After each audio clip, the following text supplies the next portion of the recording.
Make some noise. Adidi, Adidi. Wow, thank you so much. Good evening, ladies and gentlemen. And thank you so much. Wow, okay.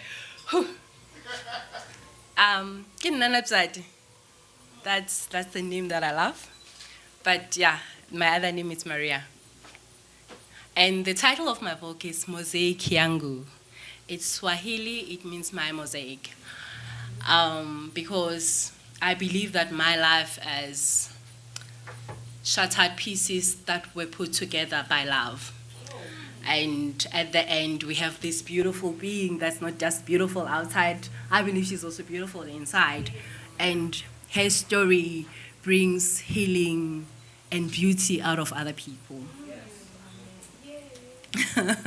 The story that I'm going to share today is in page 157 of my book. Yes. Yes.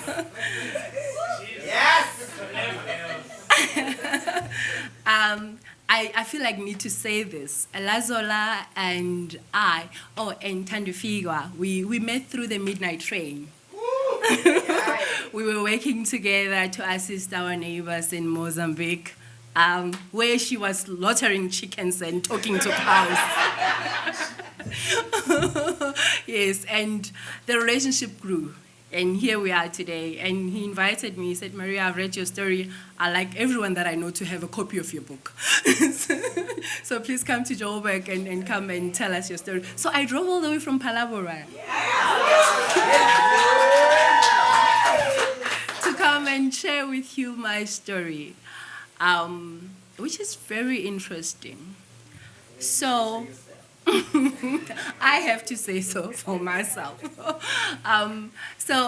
When I saw the theme for this evening, which says, so it began, I thought, okay, let me tell a story of how my healing journey began. In her language, they say that if you suffer a trauma so big, your subconscious mind suppresses it, you go through your life with no recollection of it. Some people even die without even remembering their childhood traumas. I had experienced that. I went through life quite a happy child, and I was raped when I was 14. And funny enough, that was not such a big deal for me.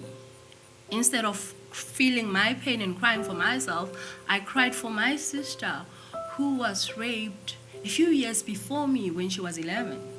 So I tried so hard not to cry because I felt me crying will then make her cry. Little did I know that my subconscious had far deeper traumas hidden deep within it that allowed me to absorb the pain of being raped at 14. I was a teenage mother. My daughter is turning 18 on the 5th of March, and I'm only 34 years old. Yes.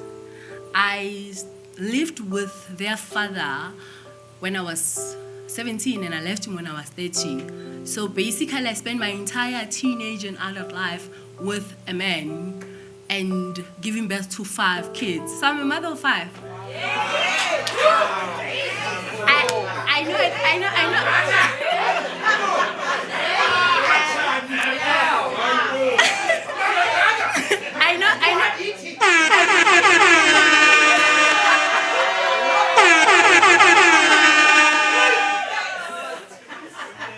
I know I look too hard. It's hard for you to believe.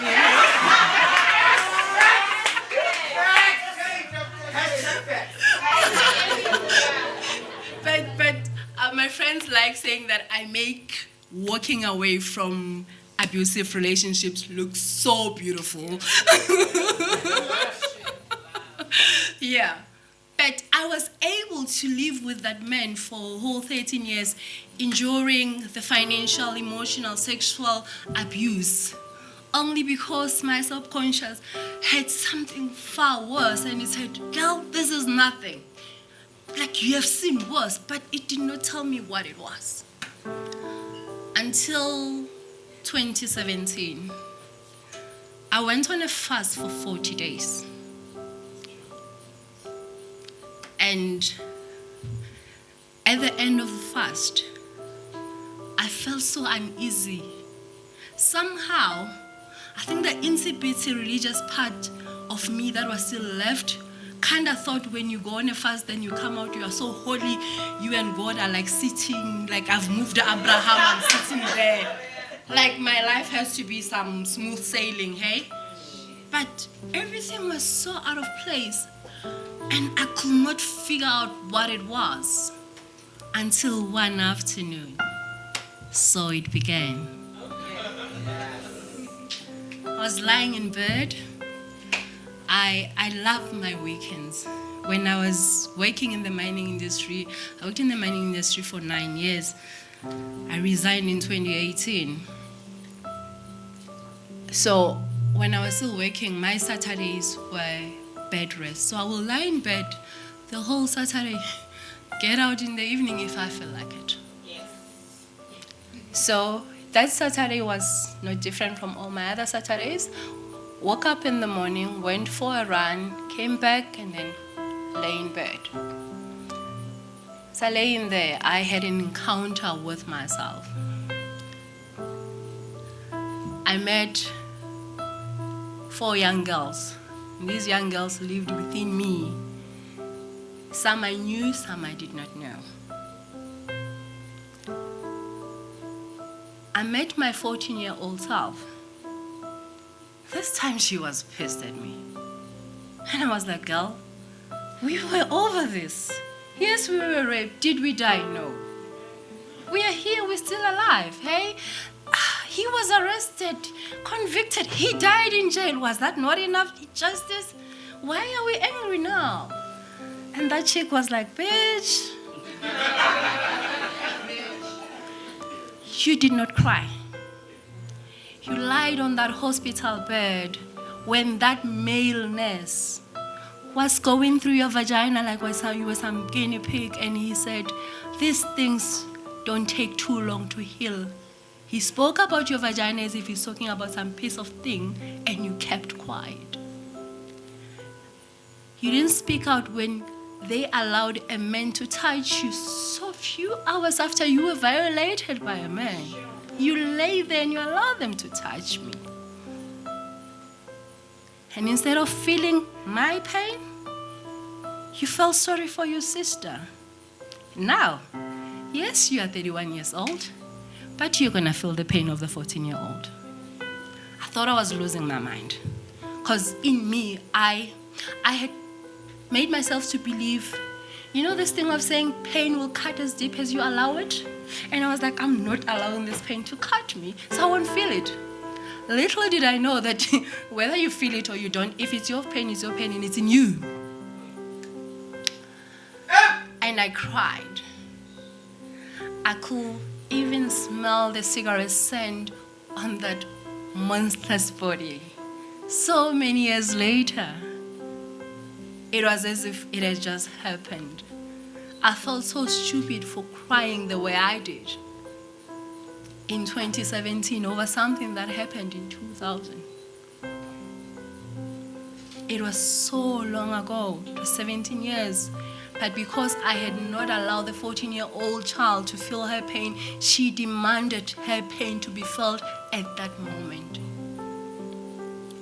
As if that was not enough, I met up with one more girl. She was 10 years old. This one was pissed at her siblings for ill-treating her, and she was trying to commit suicide. This was a shocker for me because I went through life with no recollection of that. I was shocked. How does a 10-year-old try to commit suicide? And I remembered everything to the color of the dress that I wore that day.